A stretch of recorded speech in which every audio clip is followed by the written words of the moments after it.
Like the rest of you, we're trying to make sense of this crazy thing that we call life. I'm RJ, I'm Khalil. I'm Chasmin. and welcome to Try Not to Overthink It. Every day we find ourselves discussing many different topics, ranging from trending news to the state of our society as a whole. You name it, we've probably talked about it. After many heated debates, we decided to expand and share our conversations with you and give them to you from both a therapist and a social worker's point of view. If this is your first time here, we'd like to thank you for checking us out, and we hope that you'll stay and become part of the conversation. So today we are going to talk about something that is very prevalent in today's society. We're going to talk about the dangers, of the internet as well as social media. For a lot of us, social media has become a platform for a lot of us to wear a mask. Doesn't necessarily mean that you're not being yourself, but a lot of times we come across as the best versions of ourselves for the whole world to see. And the problem with that is the fact that for a lot of the people who are viewing us through the lens of their computer screen, television screen, phone screen, they don't understand the things that may be going on behind the scenes. They don't understand the things that go into creating those moments that people put on the internet. And so it can sometimes create a dissonance of what's real and what's not real. So I thought it was very important for us to talk about that today, and also the dangers of what comes along with being on the internet and living a very public life through the internet. So who wants to start us off? Well, everyone has a cell phone. Everyone has digital capabilities at their fingertips.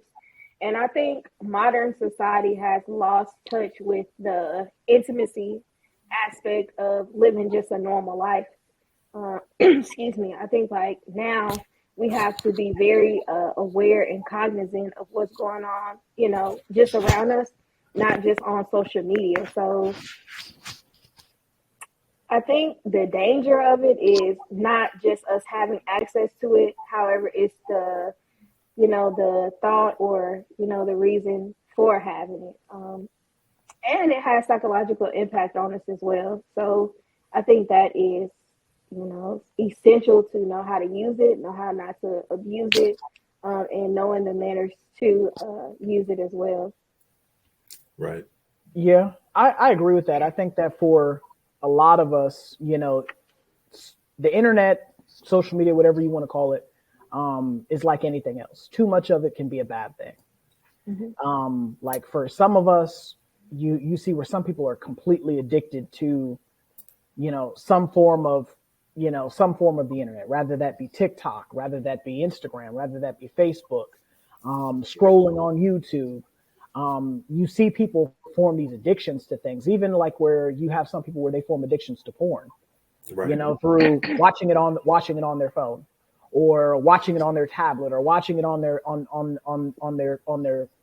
laptop.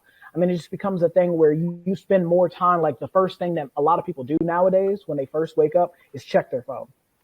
They check their phone to see what alerts they got. Did someone like their picture? Did someone reshare their Facebook post? Did someone retweet something they tweeted? How many followers they have? Like I've seen some people go back and forth online in regards to they equate their worth in the world based off the number of followers they have. I've got this million followers and you've only got 1,000 followers. Because you see that all the time with like the YouTube influencers, where they're going back and forth over who has more subs. And it's just like, but does that make you a better person though? Like what quality of life do you bring to society as a whole for you to be spouting off, oh, I have this many subs. Like that's the end all be all, is I have this many subs, but what have you done for society as a whole? And with us being so glued to our phones or to our electronics, most of us don't leave the house without them. I mean, for me, I'm not really that way. I have to make a concerted effort to not forget my phone at the house, because there have been times where I've been at work all day and realized I left my phone at the house. Now, I'm not talking about like a half an hour. I'm talking about like 5, 6, 7 hours, day's almost over. And I'm like, crap, where's my phone at? Oh, I left it at the house on the charger, because it's just not that important to me. But you start to see that where even young kids, they can't even read yet, can't even write yet, can't even count, but they know how to operate a phone. They know how to go through apps. They know how to scroll and look for certain things. But we're doing this, because we've talked about this in other episodes about doing things in the sequential order, where they know how to do those things before they know how to do the introductory things like being able to read and write and being able to articulate thoughts and feelings. But you know how to use a phone, you know how to get on the internet, you know, to get on social media. Well, those things are actually taking care of children right now, right? Mm-hmm. Exactly. That's the babysitter. I think I told RJ about my holiday experience with one of my in-laws' families. She had a little son, and basically she was like, I can't go nowhere without that tablet because he needs to have this tablet or he's going to go crazy. Meaning like, well, there's a lot of humans in this room that can interact with that child. So how is he going to go crazy? We have a lot of stuff to do here. There's at least 20 people in the house, right? Mm-hmm. Other kids too. He needed the tablet. Basically, that was his babysitter. That was his coping skill. That's his self-soothing technique. So as a clinician, when I'm seeing this, I'm sitting back like there's something wrong here because that child needs to be able to interact socially. And I think we as a people, as a culture in America are falling into that. When you go to other countries, you go to Europe, people are walking, talking, they're going out to coffee, they're doing those type of things. Sure, they have Zoom meetings and Microsoft Team meetings. I'm pretty sure they do in bigger corporations, but the people are still going outside. They're getting air. They're able to walk and talk with people. That's what our society is going to actually start going away from if we get stuck with this electronic communication and also building your self-worth with social media. The comparisons, we've talked about that before, all three of us on the show, when we did the self-worth episode, that starts to affect people mentally. Yep. People didn't like my post. People aren't subscribing. Why is your self-worth built on something in social media? Because we talk about this. Most people who are influencers, right, they're putting on a persona for you, meaning they're playing a role. This isn't really them. They're doing this for ratings. They're doing this for subscriptions. They want people to subscribe, right? And I get it. We want people to subscribe to our show. But one thing is you get me real. This is me all day, every day. I'm not going to put on a show for you because I'm talking about real life things. This is real. The things that we're talking about and we're discussing, we want people to improve their mental health, right? I'm not going to sit there making up mental health memes or anything like that. If you want to talk about something, I'm willing to do that. I want people to interact with us. We want people to start to understand how to better their mental health. We're reaching out to all peoples. And my thing is like when people have a gimmick out there to pull people in, there's a problem with that because they're not being their true authentic selves. Mm-hmm. Are you being authentic? Not even just that. I think that for a lot of people when they look at what the internet was supposed to be used for, like the internet, social media was not intended for what it has become. As with a lot of things, like my dad says it best, everyone has a good plan until you incorporate the human element into it. It's when you start incorporating, people's individual thoughts, individual feelings, individual wants, individual motivations that things kind of go awry. So when you look at what the internet was intended to be used for, the internet was intended to be able to share and to connect, share across vast swaths of the world, be able to connect with people that you don't connect with on a regular everyday basis, not, TikTok challenges and things of that nature, because there have been some of these challenges where people have legitimately lost their lives doing. When COVID first came out, you had people linking up for COVID parties, through Instagram and TikTok. You had people doing challenges like licking toilets, right? And just all types of things, or even the challenge where people were licking the ice cream and putting the top back on and putting back in the freezer. I saw that. Ridiculous. I did too. These are things that people were seeing online because it was funny and because it was cute. and it's not funny. It's not cute. Or the one where the guy was dressing up as a Middle Eastern man and walking up to random strangers Right. and throwing backpacks at them. And then the people were just like, they panic. And then they, I'm just like, I'm looking at it and I'm like, these people are running over themselves trying to get away from this backpack because this is something he thinks is funny, but it's not funny. It's racist, one. And then two, you can potentially cause someone to lose their life. Cause I mean, when a person's scared, they're not really thinking. So some of these people would run out in the traffic trying to get away from this backpack because they assume that it's a bomb. Some people might shoot you. Exactly. And that has happened where people were doing a challenge. They walked upon the wrong person. I think it was like a killer clown challenge or something I was watching online, and they walked upon the wrong person. My man pulled out that strap and went to busting on them. And so, it's situations like that where it's just like the internet and social media can be used for good, but it also can be used for wickedness. It can be used for means to do things like interact with people you shouldn't be interacting with. Cause you remember that show, To Catch a Predator. Right. Yeah. Oh, we were just thinking about that. With Chris Hansen, where he was catching, adult men who were communicating and messaging with people that they thought were underage. And it wasn't like, oh man, it's a surprise that this person is 13, 14 years old. You knew they were 13, 14 years old. And that intrigued you. But because it's the internet and there's a mask or a veil of anonymity, you think that's okay. And so not even to take it a step further, you have people like the whole catfish situation. There's a whole show about that. There's a whole TV show after it. Whole TV show of people out here portraying to be somebody they're not in order to, finesse people out of things and finesse people out of their time and their energy and their money and their effort. I mean, it just goes on and on and on for like I said, in regards to the wickedness that social media can create. And for us as adults, because I had to have this conversation with my sister. She and my niece got a cell phone for Christmas. And so my niece gets a cell phone for Christmas. I set the cell phone up.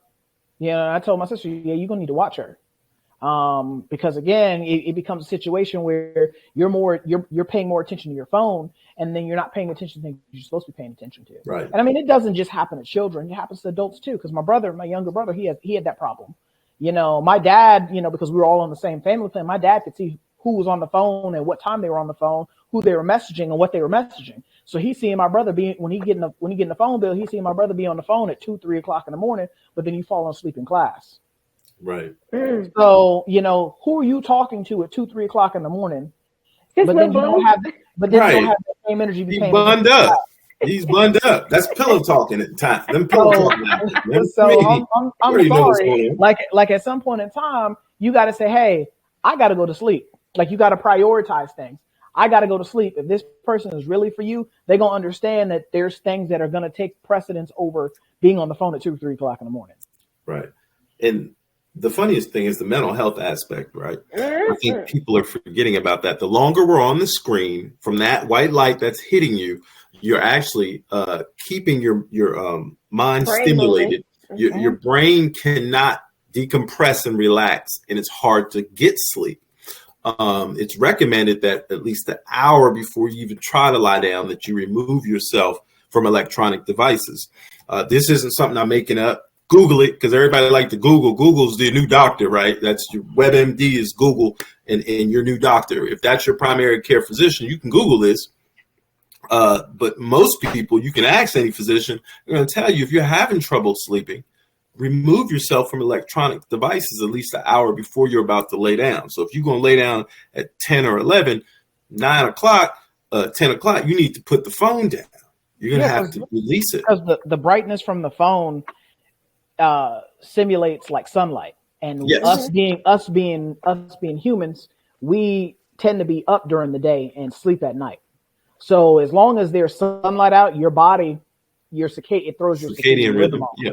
So Khalil's absolutely right. You definitely, or get like the blue screen, the blue screen tinting. Cause like I have that on my glasses, where, I don't really be on my phone like that super late anyway, but just to make sure I don't engage with an electronic device without my glasses on, because it's bad for your eyes.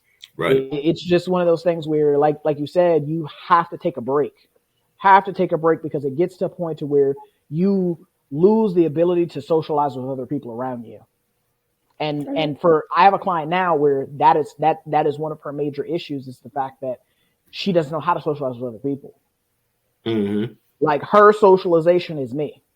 And I have to explain to her, like, hey, we got to get out of the house. We got to go, get away from the phone, get offline, go out and talk to a flesh and blood human being. Right. Like, it's an escape. Yeah, for some people it is. And a distraction from interaction. So people with anxiety use them all the time. Like, I've seen somebody walking around, trying to just look down at their phone, and you're like, why are they doing that?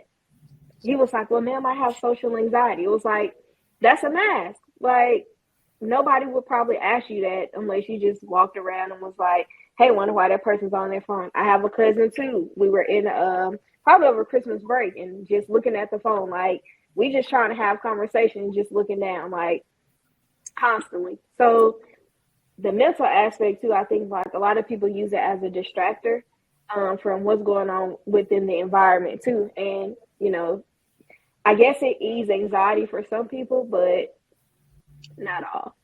Well, that's the reverse for them in the long run, because we know exposure therapy works. If you do have some anxiety, and maybe the phone does help you, it's a distraction, it calms you down, it's a security aspect, well, then you're probably not going to engage people in conversation if you have social anxiety, because you're going to keep using this phone as a tool, as a crutch. I need you to be able to talk to someone if you have social anxiety. It's practicing in small levels, even if it's at the grocery store. But if you're looking down at the phone while the teller's ringing you up, all right, and you're not even paying attention, and now we got self-checkout, you never have to talk to anybody if you don't want to. It's creating a world that are going to create socially inept individuals, all right, because there's no reason for them to communicate. You can order all your food in through DoorDash. You can order your food through Walmart pickup. All right, you don't have to meet people. You can do your teletherapy. You can do telemedicine. You can see your doctor. You can go do whatever. Your pharmacy these days, you pick up at the window. They'll drop it in the window and you go. You don't even have to say hi or bye. Or you can have it shipped to your house. Have your meds shipped to your house. This type of stuff that's we're having is going to create a society where people are going to have social anxiety. Agoraphobia is going to increase. People ain't going to want to leave their houses because everywhere's got COVID, everywhere got the flu, everywhere got germs, everywhere got shooters. That's what the media tells us. And so that false narrative that they're sowing into people creates more mental health conditions. That's my issue. Yeah, I mean, I wholeheartedly agree with that. I think that it's like it becomes one of those things where you have to kind of weigh the pros and the cons, right. Because like we've talked about this in previous episodes in regards to what you let inside of yourself. If all you let inside of yourself is a negative, that's what you'll start, because what you allow into you is what you'll start to manifest in your life. So like with things like the news, things like, social media, things like the things that you see on the internet, because what people have to understand, sensationalized stories are what sell. Mm-hmm. Nobody wants to hear about a lady that, breeds fluffy kittens. People want to hear about someone punching somebody in the face, or someone shooting somebody, or somebody robbing somebody. Like that's what sells. So because sensationalized stories sell, because nobody cares about the truth and the lie is more entertaining, it's very imperative that we kind of take dial it back. Like occasionally I'll partake of the news. I'll look on Yahoo to see, what's trending in the world today, what's going on, but in regards to sitting down and I got to watch the news at this time and watch the news at that time, what do I need to see? Like as a therapist, I get a first front row seat exactly too. What's going on out there? How bad things are for us as human beings. I get a front row seat every single day. I don't need to watch the news for the television to tell me that as well. Right. But at the same time, like I said, when that is what you're being inundated with all the time, you start to go into yourself. Your walls go up and you are just completely going into your bubble. And so, like you said, it creates this pattern of social awkwardness where you can't even engage with a person face to face. You can't even just walk up to a stranger and have a conversation with them because normally I would shoot a quick, clever line in somebody's DM, and that's how I'm shooting my shot with somebody. Right. I think you're cute. I'm gonna put some heart eye emojis underneath your picture. That's how you know I'm interested in you. Like that's what that's the type of culture we're developing, rather than, us as human beings going out and courting each other, us going out and interacting with each other, finding out what your likes are, what my likes are. Instead, what I'm gonna do is I'm gonna shoot you a DM, then I'm gonna fly you out. Like those are things that we were doing, instead of, again, using the internet for what it's supposed to be used for. Now, again, like I said, there are good parts and there are bad parts about it. As with anything, like for me, I like sweets, but I know that I can't eat too many sweets because I probably will develop diabetes. But in small doses, sweets are fine. But if I do too much, I take it too far left, I'm probably going to start losing some limbs to the diabetes. Right. So it's very imperative that we're using things in moderation. I'm not saying don't enjoy the laughs, the jokes that are on the internet or on social media, because we all like to have a good time and laugh. I'm not a super serious person all the time, but when we're doing things like the death challenge on TikTok, where people are, did you hear so-and-so died? I'm like, there's certain things you just don't play about. Right. People dying, that's not something you play about. And that was a thing for about a month or so ago, where people were going around walking up on people and asking, did you hear that a famous person died? And it wasn't like when they would ask the person, hey, did you hear it? Because I think I saw one where they were talking about Justin Bieber. Hey, did you hear that Justin Bieber died? And the person's like, oh my God, no, what happened? Oh, he died of a drug overdose. It wasn't like, like something like when a person passed away from something peaceful, like, oh, he died in his sleep, or something like that. No, it was something, he immediately jumped to he died from a drug overdose. Right. Like, or this person died in a plane crash or a car accident, or somebody shot him. Like, it was just getting ridiculous. And because that was what was popular on the internet. The entertainment aspect of it. Yeah, the entertainment aspect of it. Or even where, for me, like where, we had talked about the young lady that lost her job that was a therapist. When we were talking about emotional vocabulary, in that moment when she was putting that online, do I think that she thought that was going to go anywhere? No. Yeah, but what people have to understand is the internet is undefeated. It is the heavyweight champion of the world, and it just keeps taking names. And it took her name because she put that up there, and was saying stuff that was out of pocket and disrespectful and disparaging and degrading. And somebody, I guess, shared that with her employer. And next thing you know, she was in the unemployment line. Job. Right. She got a pink slip. Yep, she got a pink slip. Like, I think that for her, she thought she was being clever. She thought she was being cute, and didn't realize that, again, the internet, once you put it on the internet, it's out there. There's no taking it down. No matter where you go and delete it from, it's still there. And, you create a digital footprint every time you put something online. And anytime that someone, as long as I know what your first and last name is, I can do a Google search on you, and your name will pull up with all these different images and different things of that nature. And people don't understand, like, when it comes to professions, a lot of jobs will look at your social media profile. Exactly. Well, it still surprises me that people act like employers don't do that. I do employment background checks. Once I send your stuff out for a background check, all right, if you're going to work with me, immediately I'm already starting to see what does this person have on social media? I was just talking to Chasman today. I said, man, I get my Facebook, I'm going to have to start blocking folks. It'd be an all-day blocking affair. I was like, I'm going to block my whole universe at that time, because certain people I don't want. I don't even want, because I know some people I don't even want to admit I know some of these folks. But the problem is, why would you post something online knowing that, hey, this shows you in a negative light, but maybe to your friends, they might find it funny. Posting pictures of money and drugs, guns, marijuana, any of those things, or you out at the party, getting extra tipsy and posting those things online, knowing that you're a whole professional, right? I know everybody's seen that meme where people be like, yeah, I don't even I don't allow my coworkers to friend request me, or I'm always telling them no because I'm a whole gangster outside of work. Well, you definitely don't need to be posting anything that you're doing that's illegal. Exactly. Well, not even just that, but if you have to be a whole separate person inside of work than you are outside of work, you're living that's very concerning to me. Yeah. Because at the end of the day, either you're being a fraud in work or you're being a fraud out of work.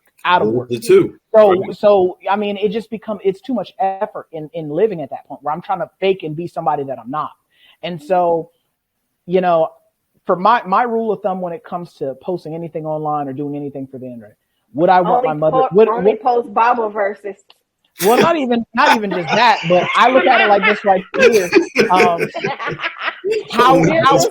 Motivation and spiritual. I was looking at it from the standpoint of how would I feel if my mother saw this? Right. Like would I be okay with my mother seeing this? If I'm not okay with my mother seeing this, and guess what? I'm not posting it.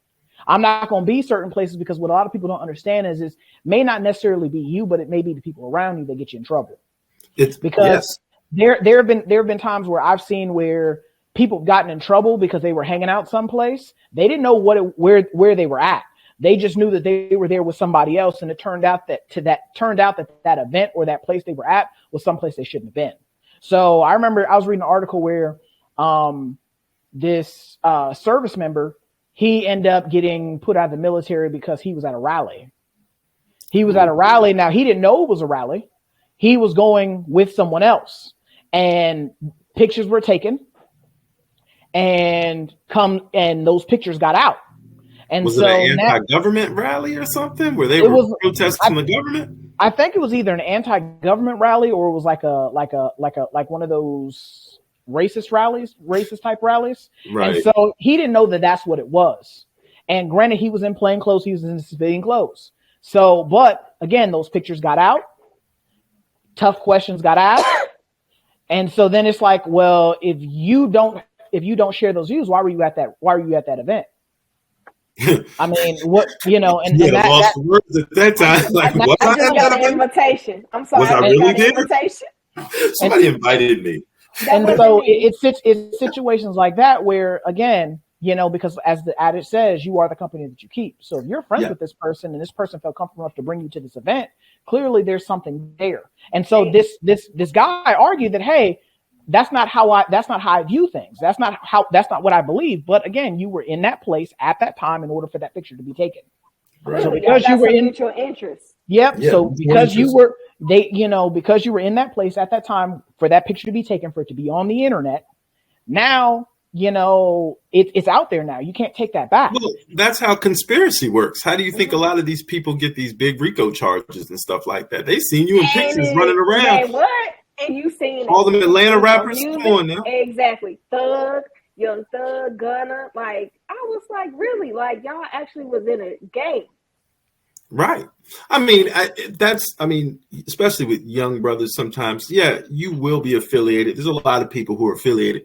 But the problem is, if I got you on camera, there's multiple photographs of you with these people, and they probably sell narcotics. Guess what?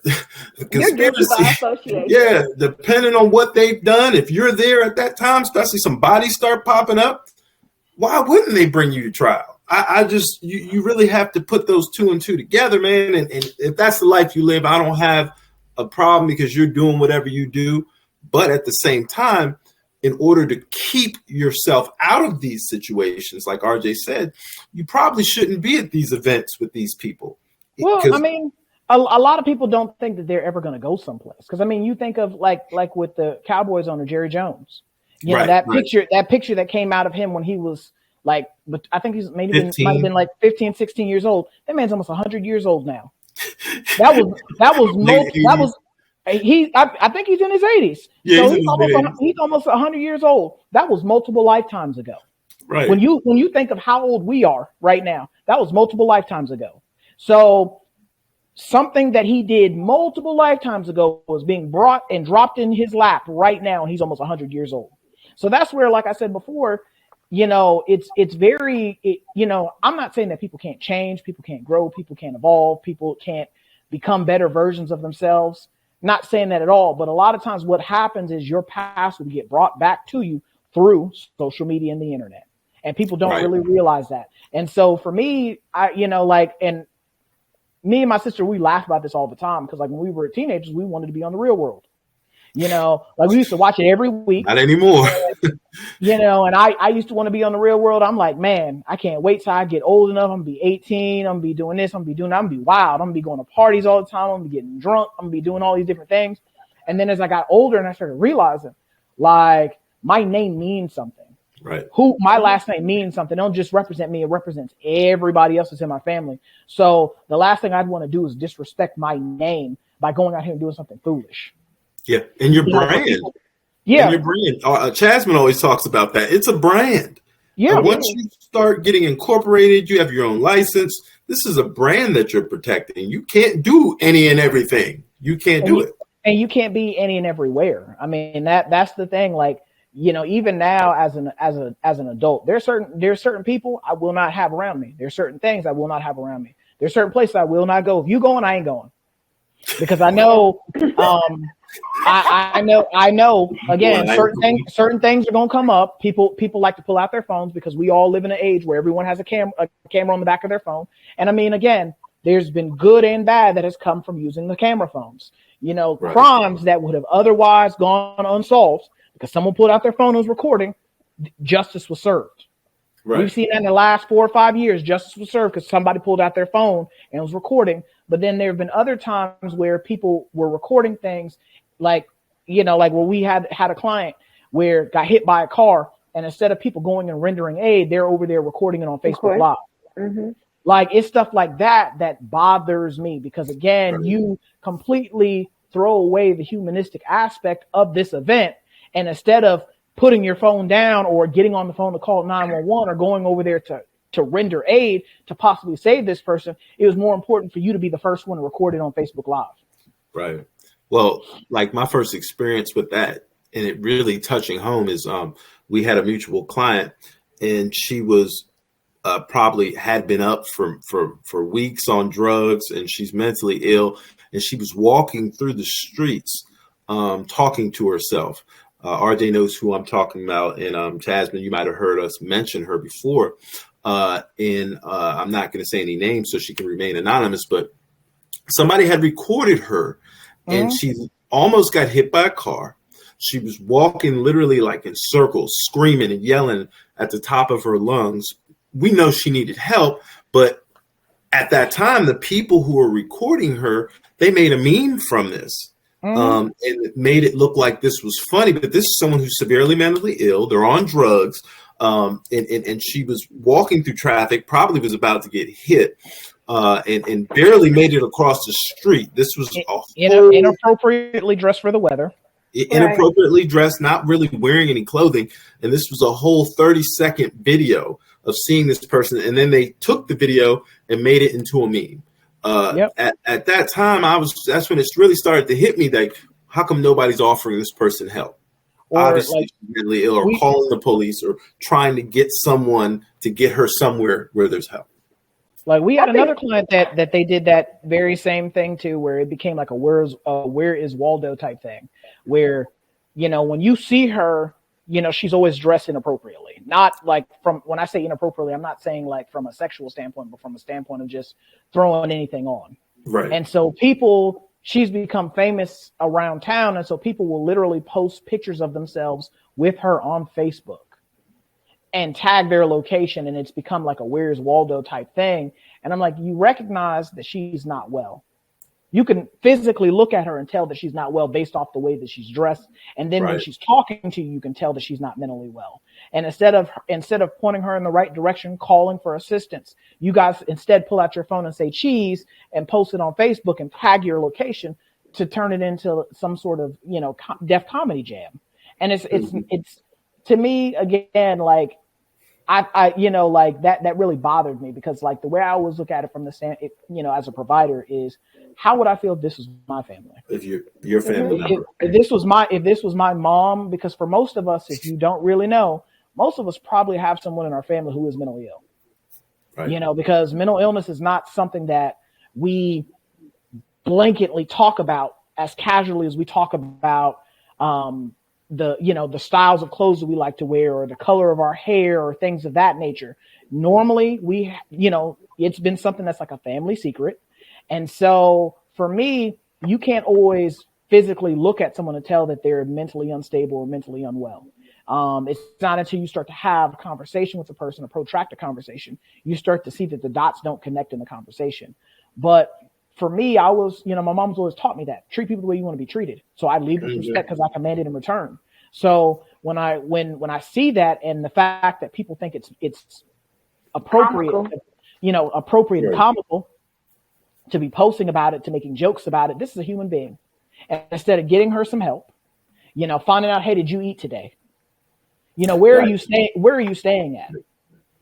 Because for a lot of, as we've seen in a lot of cities across the world, homelessness has become an epidemic. Huge crisis. Yeah. Huge crisis. In California, they just showed that man got caught on camera hosing that lady down. Hosing that homeless lady down. Yes. Look, you got caught. People are and it's cold outside. It's cold outside. Crazy. And you're spraying this homeless lady down. Like, and the thing about it though is like, you could tell by the way he was doing it, that wasn't the first time he's done that. Right. He felt comfortable enough in broad daylight to be spraying her with that water hose. So that tells me he wasn't looking to the right or to the left to see if anybody recorded him. He just sprayed. He didn't care. Because again, that's not the first time he's done that. That's how he deals with people he feels is undesirable. And so for me, I'm glad the person caught it on tape. But also at the same time, like my thing is the person that's recording it, where did you go over there to intervene on her behalf? Or did you just did you have a blanket? Be the first? To do to help? Like, did you go over there to lend her a helping hand, or did you just want to record it just for the sake of recording it? But too, RJ, now I think everybody's so caught up in the laughter aspect and monetizing, because I hear so many of the young kids. My daughter has a classmate that's got like 10K or 100K followers on TikTok and Facebook. He's a young male, probably like 15, 14. And they told him like, hey, you can't get this money until you turn 18, but he's almost rich. Right. So I think people are looking not for laughs, they're looking for the monetary aspect. But I think now it's like, we can't always give everybody power and, access, as you always talk about, to just our space, the locations we're at. Like even we got to talk about, like you said, being places that you're not supposed to be at, going into the workplace and having a brand and building a brand of legacy and not just putting out this garbage, and doing things that's not conducive to what we're actually trying to build now. And the biggest thing, privacy is power. Like, the older you get, the more mature you get, you'll understand that, like, showing your relationships, like showing who you're with and all these other different things, like, as far as the protective aspect as a clinician. People crazy. Like, we got to think about it. And everybody doesn't need to be in your business. Exactly. Everything isn't for everybody. And that's where I think that for a lot of us, that's the wickedness of the internet. Like, we want to share every facet of ourselves. What I had for lunch today, There's no boundaries. This is who I'm dating today. But the thing about it though, is the same way that you're posting that online, you're giving people a front row seat to every facet of your life, to the point to where they have access to you. They have access to you and your kids. Cause I remember, I was on Yahoo and I was reading one of the articles, and they were talking about how Kim Kardashian was mortified that somebody was contacting her child on one of the games and was like talking to them about her adult movie that she made almost 20 years ago with Ray J. Yeah. And it's just like, like in that moment, I understood where she came from as a parent. But also at the same time, you created that content. And when you create content like that, again, it's on the internet. So the internet, at some point in time, either it was your kid was going to come across that. And these are things that, long term, people have to understand. Because I remember, what's that girl's name? Lawrence Fishburne's daughter made an adult tape that she was going to be able to get on based off of, Kim Kardashian having gotten off of her tape. and not understanding that your name means something. It means excellence. It means, movie after movie after movie that are classics that your father has starred in, for you to make light of your name by using your real name to make adult films, Right. because that's what you felt was going to shortcut you to the top of fame and notoriety. But how many porn stars are actually crossed over into mainstream movies, right? There's such a few and far in between. Right, but that's another thing too. We got to think about the OnlyFans, and I joke with RJ and say it's fans only, because so many of these people in these streets are actually using it to, like, they were Create doing, income. Like, Yeah, exactly. So I was watching this, like, the guy go up to people and ask them, what they do for a living by the car that they drive. Most of them were OnlyFans creators. wow. So it was interesting. It was like no entrepreneurs, no therapists, no doctors. These were internet sensations. Well, look, think about it. All right, the internet right now is the most popular thing going on. Social media is the most popular thing going on. A lot of people have OnlyFans accounts, right? And they're making money. When there was a little article about that it's a new wave of online income, a new wave of stream of income. This is better than being a seller on Amazon. You know what I mean? And people like, this is a new hustle. You can sell on Amazon. You can sell on eBay. No, the new hustle is OnlyFans. And so that thing right there has jumped off to the point. Well, how did it jump off like that? Because a lot of people stay watching porn and other things like that on their computers. The percentages are ridiculous. And it's not just men. You think about little pervy men like Pee Wee Herman back in the day. No, it's not like that. It's men, it's women, it's kids. They're doing these things. So a lot of kids don't realize it. You sending these nudes to your friends. Oh, I'm going to send a nude picture to my homegirl. I'm going to send a nude picture to this dude I'm dating. Man, everything goes to the internet now. Man, what? And in the cloud too. The cloud, man. It's in the cloud.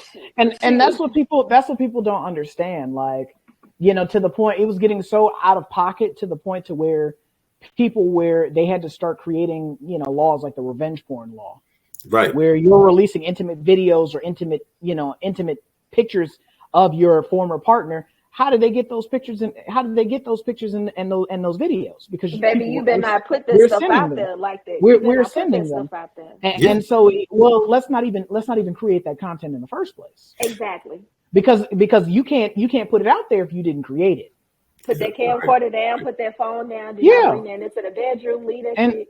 And that's what I'm saying. Like we have to be more cognizant of what, like you said, what our brand is. Who are we telling the world that we are? Do I want to tell the world that I'm down for what everybody else is doing, or do I want to tell the world that my name has worth, my name has value?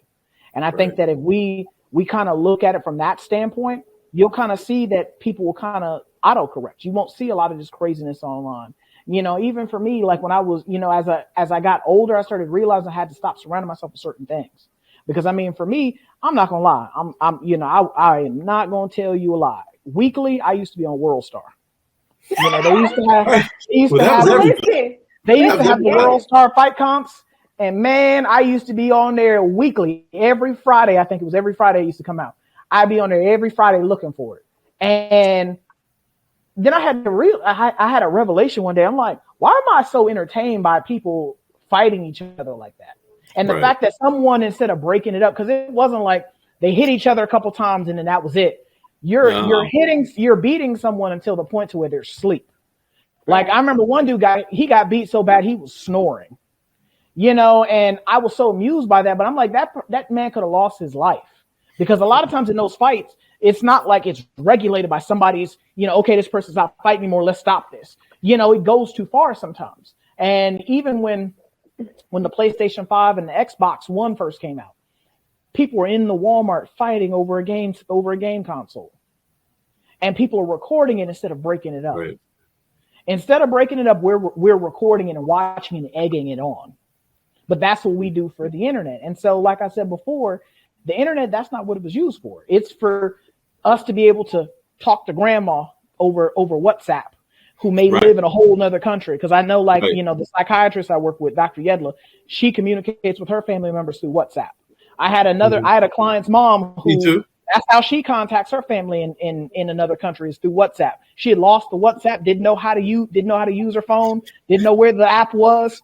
And so I'm sitting there and I'm going through her phone while we're sitting there together. And I found the app, put it back on the main screen so she'd be able to find it. Like, that's what the internet is for us to be able to share ideas and connect and stay connected with people that we don't get a chance to interact with on an everyday basis. But we've turned it into this thing where we want to be funny at other people's expense. We want to have a good time at other people's expense.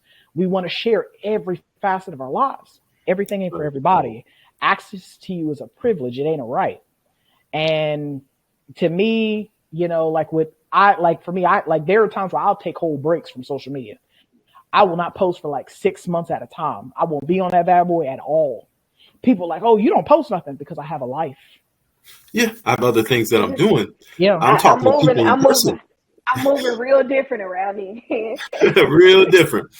Well, I mean, the thing is, like, I see people in person at my job. I have to talk to people about their problems in person. I have to sit down with people and help people heal in person. And so, yeah, I don't mind doing some teletherapy once in a while. I'm good with it. I don't mind doing that. But sometimes there's nothing better but to have someone who actually is sitting face to face with you, and you're seeing their body language, their expressions, and you're able to see what is really going on with them at that time. And you're not wearing a mask, and you're being authentic. And I think that's the best time when you can be there for someone, is face to face.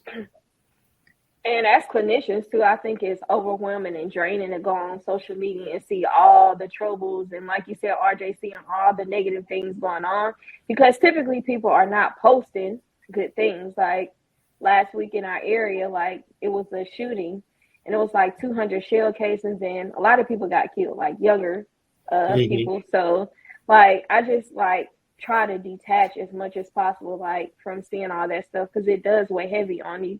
You know, seeing and then hearing it in session and talking to people about their issues. So yeah, definitely detaching from all that different stuff and visualizing it and seeing it. I don't want to have vicarious trauma from social media. That's what we get. That's what we get. I mean, a lot of people went through that, seeing, multiple deaths, especially African Americans. The George Floyd wasn't the first. There's a lot of people with, of our culture that we had to see die on social media. That was traumatic. There's vicarious trauma through that. And people forget that when it comes to mental health and how rough that was, because, hey, it wasn't me, but it's someone who looks like me. It could have been me.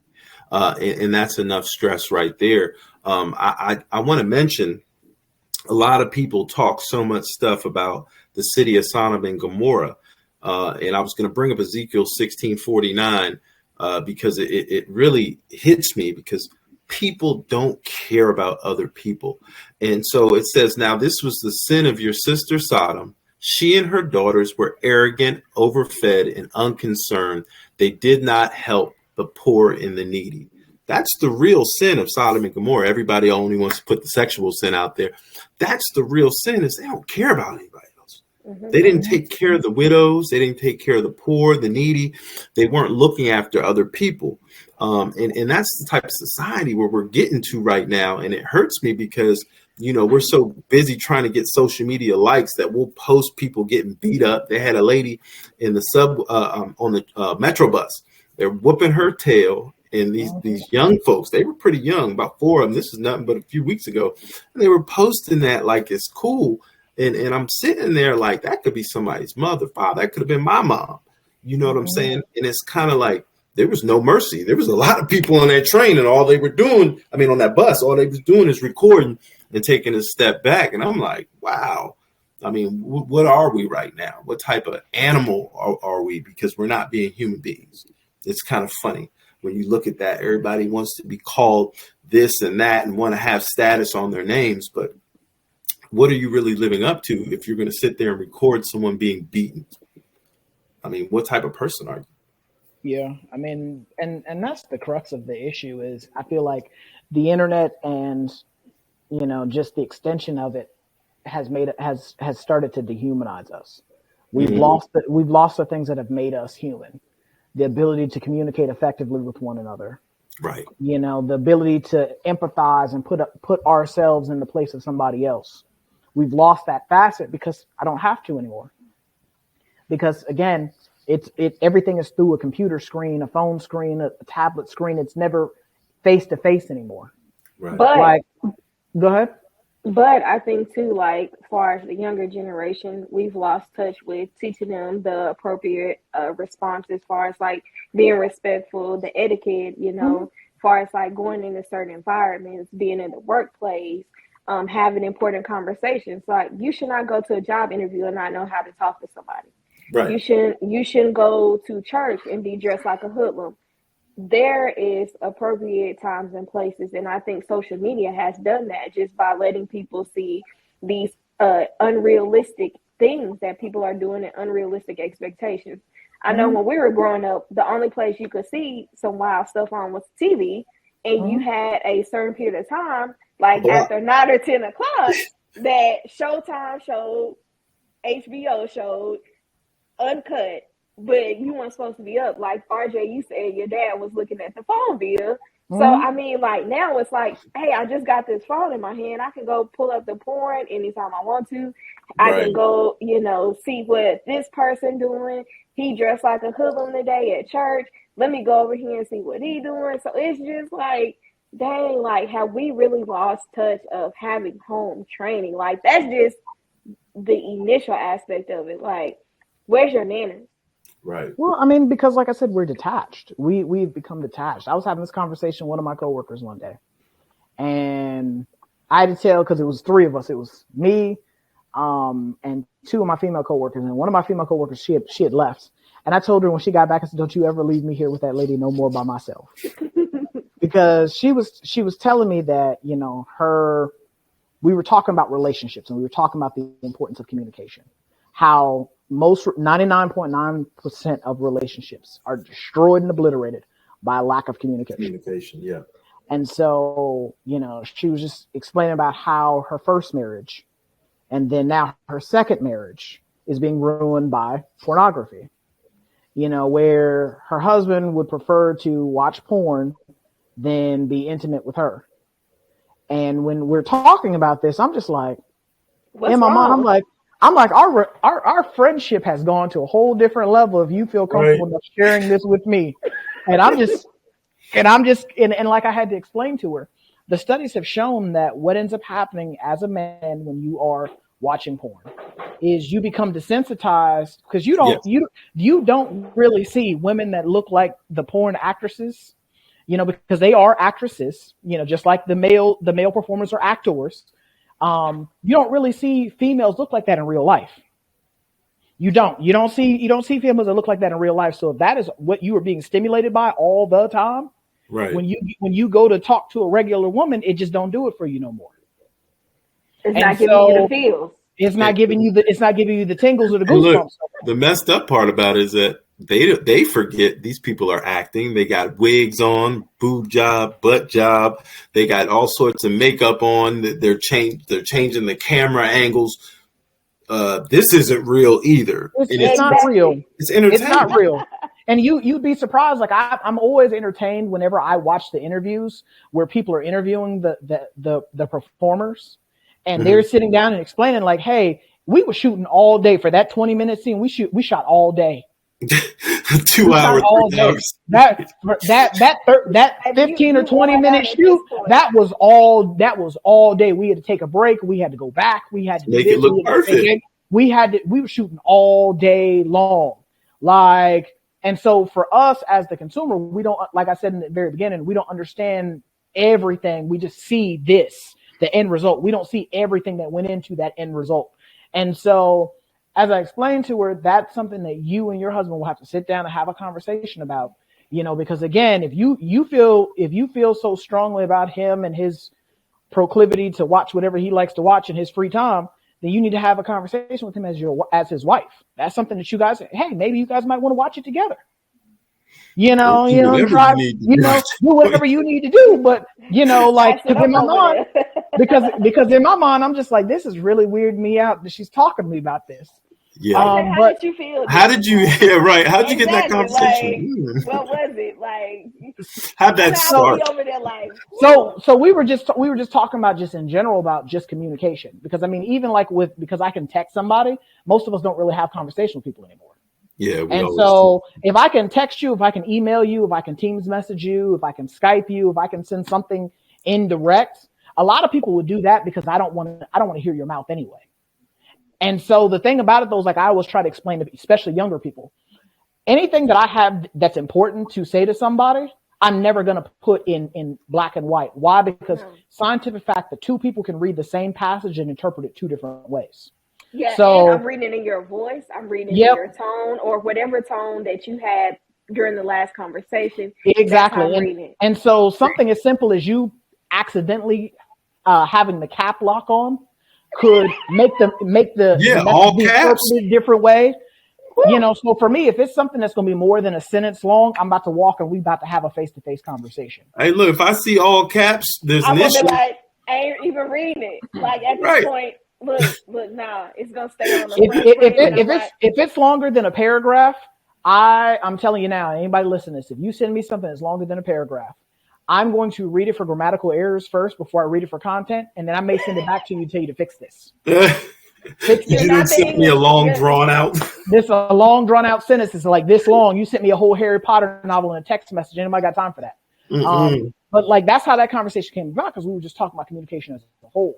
And she was like, yeah, she was agreeing with what I was saying. And then she was talking about how her first marriage ended, and then how her current marriage was pretty much going the same way, because this is, she works all the time. And then because she's at work all the time, things are going this way. From something.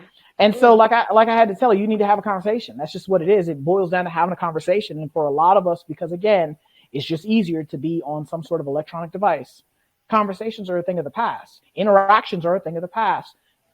Cherishing people, because I like it, but I also hate it at the same time when we rest in peace when somebody passed away. Why did we not give them that same energy and that same celebration when they were still alive to receive it? Right. And appreciate it.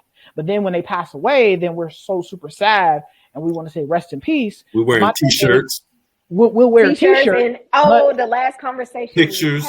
But my thing is this right here. When they were alive to receive that, we didn't cherish them because, again, it's inconvenient for me to go interact with somebody. I got to spend time with somebody. And so because I got to spend time with somebody, I gotta, possibly miss out on doing something else. So those are things that I feel like for a lot of us, we don't really think about in regards to things. And so for me, I'm a person that if I care about you and I love you, I want you to know that every single day. I'm telling you that every time I see you, every time I'm around you, I'm telling you that, because I never want, because tomorrow's not promised to anybody. We're not promised that we're going to see, 100 years, 60 years, 30 years. I mean, today I could be here, tomorrow I could be gone. That's just how things work. And so you always want to appreciate and value people, when they're here in front of you versus when they're gone and now you're thinking about them. Yes. Hey, side note, whose house phone went off? Baby, I ain't know nobody still. Jasmine, you got a house phone? Mom. No, I don't have no house phone over here. I'm just messing with you. Hey, look, we're bringing it to a close. Look, we don't even look. You notice, look, I don't be on social media because we're using house phones right now. We don't even look.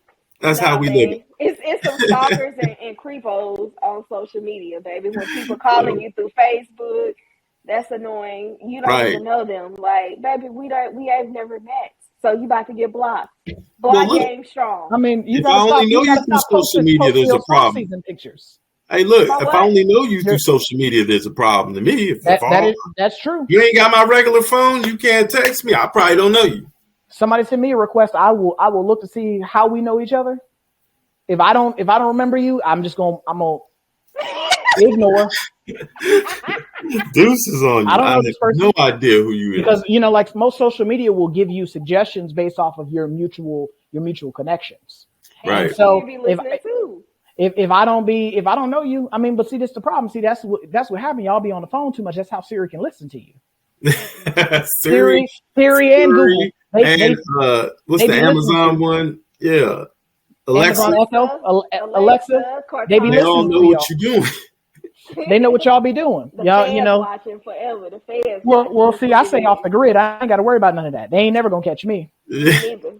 Me either. Anyway, we bringing this to a close, man. It's the hour has landed. So, I mean, for me, I feel like what we should be doing is we should be spending less time on our devices and more time with each other. Because that is what is going to enrich our relationships, the face to face, because you can feel people's feelings, you can see people's feelings, you can experience their feelings when you're having those face to face conversations. And then also, again, you have more control over who you are allowing into your space when you are interacting with them face to face versus through the internet.